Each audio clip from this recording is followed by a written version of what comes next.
모든 생각을 지금 하고 있는 일에 집중하라. 햇빛은 한 초점에 모일 때까지 결코 아무것도 태우지 못한다. 인류 역사를 바꾼 이 날카로운 통찰은 현대 신경과학이 밝혀낸 우리 인지 시스템의 치명적인 결함과 소름 돋을 정도로 일치한다. 이 서늘한 선언은 단순한 문학적 비유가 아니라 당신의 전전두엽이 마주한 잔혹한 물리적 실태다.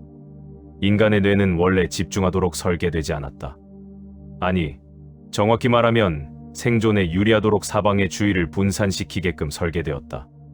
2008년 UC 어바인의 글로리아 마크 교수가 발표한 주의력 전환 비용 연구를 보면 우리가 스마트폰 알람 하나를 확인하고 다시 원래 업무로 돌아오는데 필요한 뇌의 재가동 시간은 평균 23분 15초다. 고작 2초의 확인이 20분 이상의 생산성을 증발시킨다는 소리다. 더 소름 돋는 실험이 있다. 하버드대 심리학과 킬링스워스 교수의 연구에 따르면 현대인은 깨어있는 시간의 46.9%를 딴 생각을 하며 보낸다. 다시 말해, 당신 인생의 절반은 당신이 제어할 수 없는 좀비 상태라는 것이다. 당신이 몰입을 못하는 것은 단순한 정신력이 부족해서가 아니다. 뇌가 도파민이라는 보상 회로에 중독되어 시스템 오류를 일으키고 있는 상태다. 이 회로를 강제로 재부팅해야 한다. 그렇지 않으면 당신은 산만한 상태에서 소중한 시간만 허비하게 된다. 결국 몰입과는 거리가 먼 삶을 살아가며 당신 삶의 주도권을 통째로 빼앗기게 될 뿐이다. 뇌를 속여라. 방금 보신 실험 결과가 믿기시나요? 이것은 막연한 환상이 아니라 우리 뇌의 설계 방식입니다. 안녕하세요. 뇌를 속여라입니다. 오늘도 최선을 다했지만 제자리 걸음인 것 같아 허무하진 않으셨나요? 할 일은 산더미인데 막상 책상 앞에만 앉으면 꼬리에 꼬리를 무는 잡생각 때문에 집중하기 힘들고 괴로웠던 적 다들 있으시죠? 무심코 넘기는 숏폼 영상에 여러분의 집중력은 이미 탈탈 털려버린 상태입니다. 스탠퍼드 대학교의 앤드류 허버먼 교수, 그리고 인류 최후의 자존심을 지켰던 이세돌. 이 두 사람은 제어 불능이었던 자신의 뇌를 스스로 해킹해 고도의 몰입 상태로 만드는 기술을 직접 증명해낸 인물들입니다. 그들이 찾아낸 해답이 여러분의 신경 회로를 어떻게 재설계하는지 그 실체를 지금부터 증명해 보이겠습니다. 이 영상을 끝까지 보신다면 산만함에 찌든 여러분의 뇌가 고도의 몰입체로 재탄생하며 몰입하는 시간이 비약적으로 길어지는 훈련을 하는데 도움을 드릴 수 있을 것이라 장담합니다. 1980년대 캘리포니아의 뜨거운 아스팔트 위, 한 소년이 스케이트보드를 타고 있었다. 그의 이름은 앤드류 허버먼. 학교에서는 그를 구제불능이라 불렀다. 교실 의자에 엉덩이를 붙이고 있는 시간은 소년에게 감옥에서의 고문과도 같았다. 칠판 위를 유영하는 분필 소리는 소음일 뿐이었고, 교과서의 글자들은 뇌 속을 통과하지 못한 채 공중으로 흩어졌다. 소년의 뇌는 끊임없이 새로운 자극을 갈구했다. 도파민이라는 화학 물질의 파도가 전두엽을 난타하며 소년의 주의력을 사방으로 찢어놓던 시절이었다.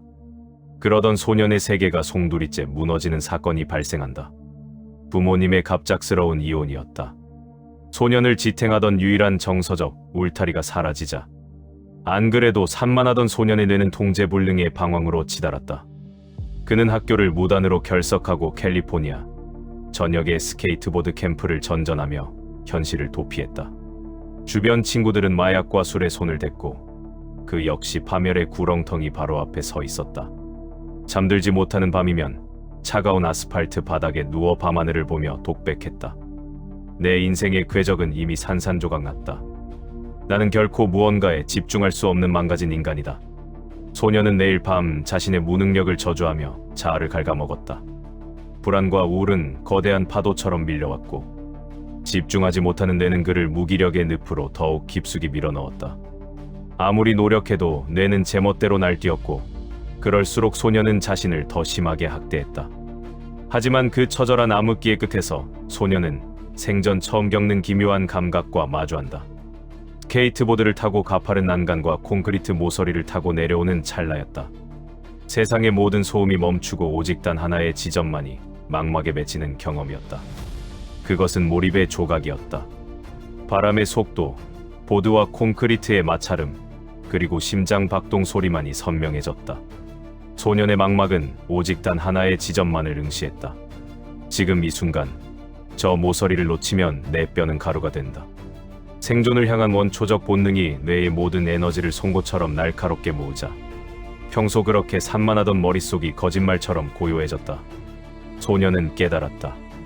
시각을 고정하는 것만으로 뇌를 제어할 수 있다는 사실을 말이다. 이 경험은 소년의 운명을 완전히 바꿨다. 소년은 결심했다. 자신의 뇌가 왜 오직 죽음의 문턱에서만 제대로 작동하는지 알아내기로 말이다.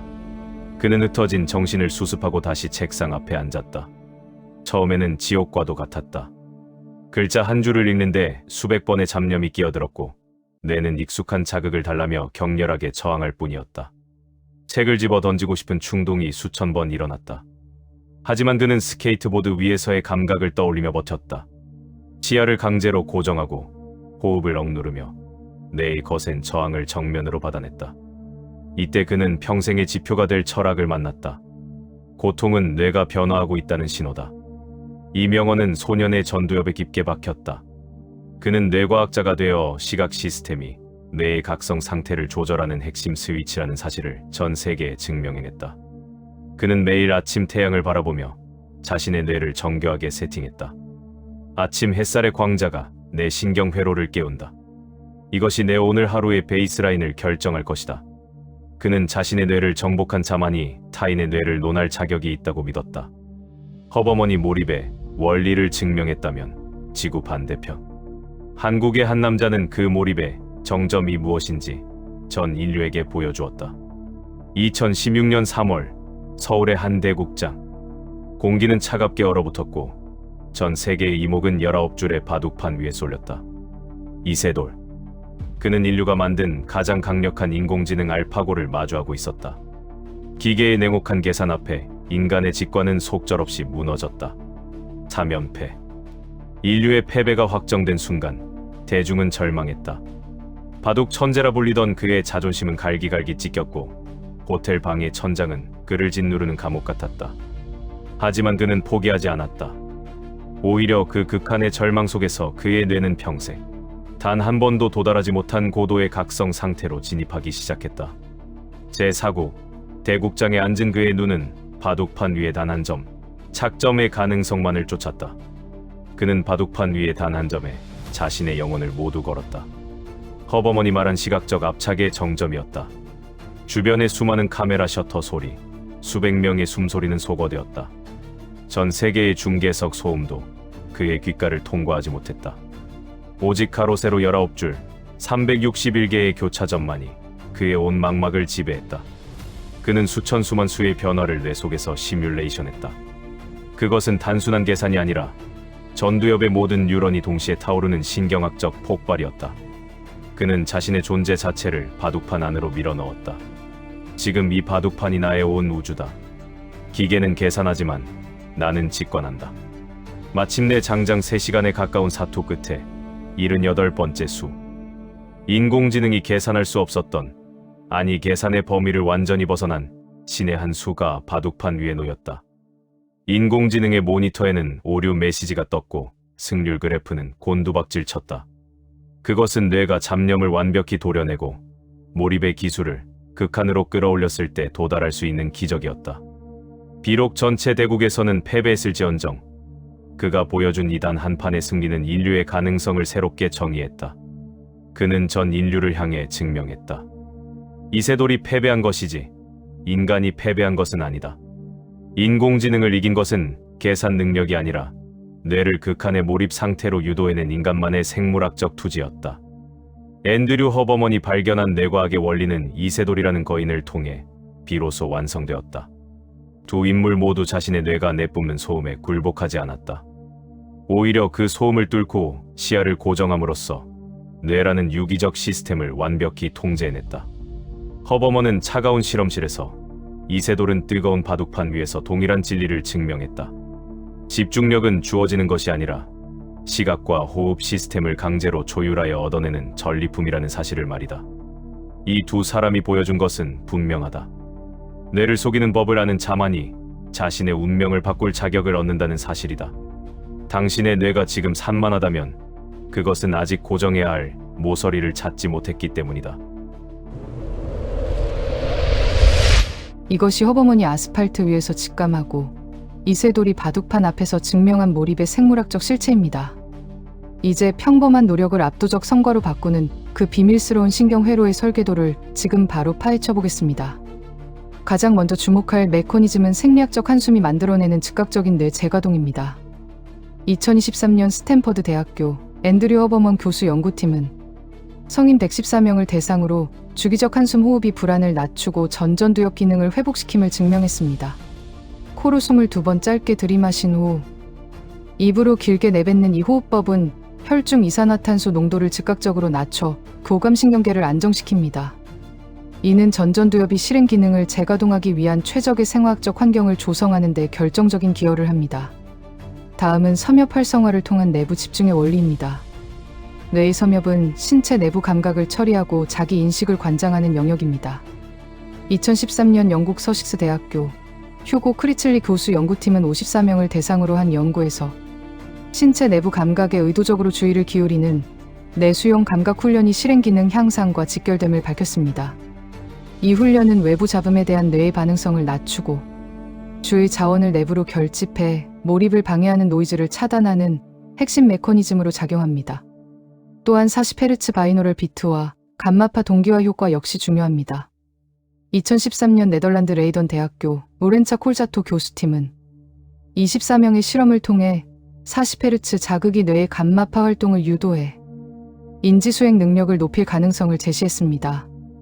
양쪽 귀에 서로 다른 주파수를 들려주어 뇌파를 외부 자극을 통해 몰입 상태로 유도하는 이 기술은 흩어진 신경 신호를 하나로 묶는 정교한 뇌 해킹 기법입니다. 마지막은 1963년 시카고 대학교 너세니얼 클라이트만 박사가 정립한 90분 주기의 울트라디언 리듬입니다. 다수의 신경과학 연구들은 인간의 뇌가 약 90분 주기로 각성과 이완을 반복하는 기본 휴식활동 주기를 따른다는 사실을 보고해왔습니다. 이 주기를 벗어나 억지로 집중을 연장하면 신경 전달 물질의 균형이 무너지고 인지 효율이 급격히 저하되는 경향이 관찰됩니다. 허버먼과 이세돌이 보여준 고도의 몰입은 이 생물학적 리듬 안에서 뇌의 자원을 최대로 활용한 결과였습니다. 결국 몰입은 의지로 쥐어짜는 것이 아닙니다. 호흡으로 뇌의 화학 상태를 바꾸고 내부 감각으로 주의 자원을 정밀하게 조준하며 뇌의 생물학적 리듬에 올라타는 것입니다. 이 원리를 삶에 이식하는 구체적인 방법을 지금부터 안내해 드리겠습니다. 먼저 생리학적 한숨 호흡법을 실천하십시오. 코로 2번 짧고 강하게 들이마신 뒤 입으로 길게 내뱉으십시오.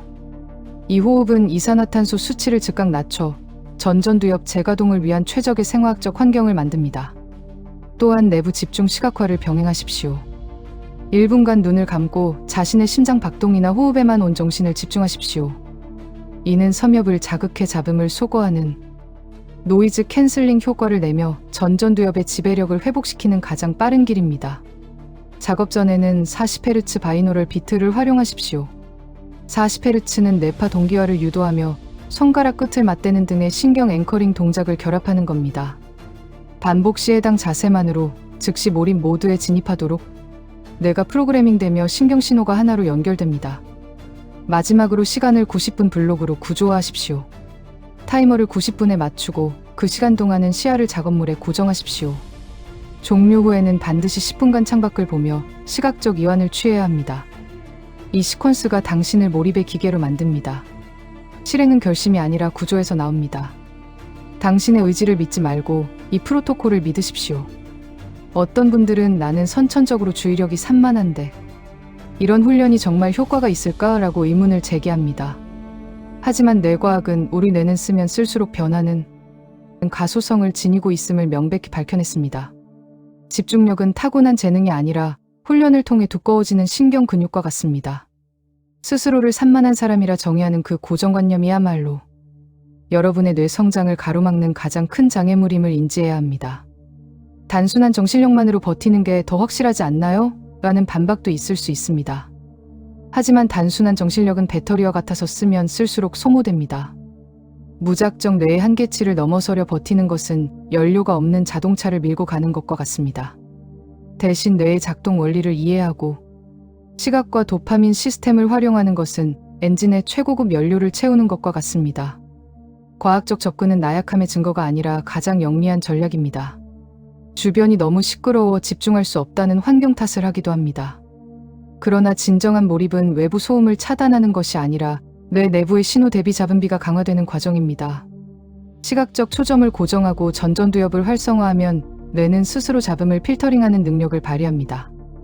외부 환경을 바꾸려 하기보다 뇌의 필터 성능을 높이는 훈련이 여러분의 현실을 바꾸는 가장 빠른 길임을 잊지 마십시오. 오늘 우리는 앤드류 허버먼과 이세돌의 삶을 통해 산만함을 정복하고 몰입의 영역으로 들어가는 법을 살펴봤습니다. 핵심은 여러분의 뇌를 믿는 것이 아니라 뇌의 시스템을 이해하고 그에 맞는 환경을 설정하는 것입니다. 지금 당장 생리학적 한숨을 크게 한번 내뱉고 책상 위 한 점을 1분간 응시하는 것부터 시작해 보십시오. 그리고 오늘 남은 시간 중 딱 90분만 완전한 몰입을 경험해 보시기 바랍니다. 여러분의 뇌는 여러분이 상상하는 것보다 훨씬 더 강력한 몰입의 잠재력을 가지고 있습니다. 단지 지금까지 그 사용 설명서를 몰랐을 뿐입니다.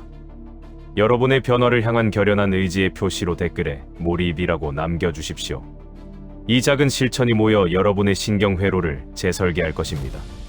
뇌를 속여라. 그러면 여러분의 현실이 따라옵니다.